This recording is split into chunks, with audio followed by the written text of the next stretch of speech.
learned really early how to trigger vasopressin as hard and as fast and as long as possible. I was a master at triggering vasopressin as long and as fast and as hard as possible without getting attached to their behavior, without getting attached to the results, without getting attached to him unless he earned me. That lays it out like the simplest way. I triggered his vasopressin. Vasopressin is a man's bonding hormone. It causes a man to want to commit to you, protect, and provide for you. It's instinctual. It's in any real masculine men. Now, you got to understand, ladies, there's a lot of men who have been operating in their feminine energy for so long that they produce a low level of vasopressin. Those aren't the kind of guys that you want. I learned early on the way to trigger vasopressin is not through stressing him out. It's not through playing games. It's not through doing a challenging thing. It's not through any of that. Think about it. Before you even get to the part of stressing him out, he has to want to even be around you. Okay? Before you even get to the part of doing any type of challenging game, you got to get past the first few dates. Like, you got to get to the point where this man is interested in you enough to tolerate your foolishness of you intentionally stressing him out. Like, what normal, mentally sane human being wants to be around somebody that's just going to stress them the hell out? Huh?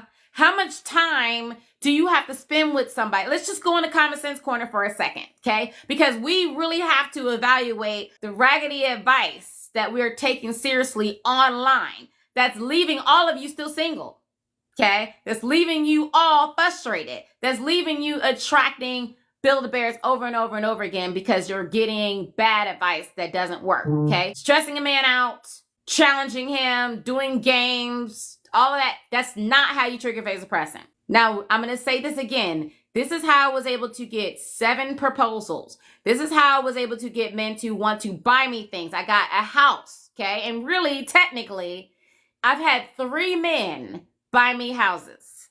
3.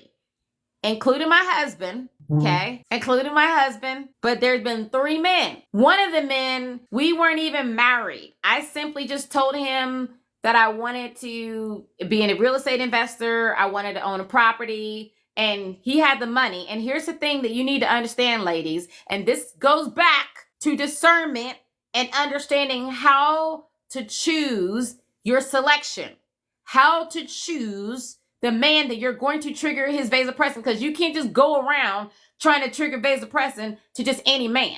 Hello? You can't just go around just choosing to trigger vasopressin in every man, ma'am, or you're going to waste your time. You're going to frustrate yourself.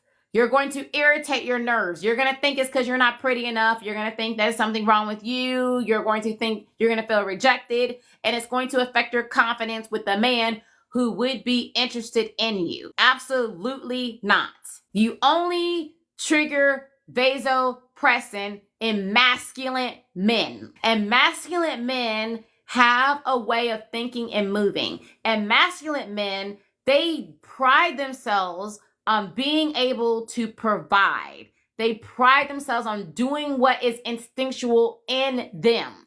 Y'all, it's in their genes. They've done multiple studies. You can read the book by Lou Brizendine called The Male Brain. There are certain things from the time a boy is a child because of the testosterone and the DNA within him that drives him to do certain things. So when you're with a man who's in his masculine energy, especially a man who is financially successful, they don't have a problem pouring into you. Buying a house for a man that's a millionaire is not a big deal. Buying a $250,000 house to give to you, that's not a big deal, okay? You're getting caught up on doing dinner dates and having to do a dinner date for the first date, but you're missing the whole point because that's nothing for a man that has money.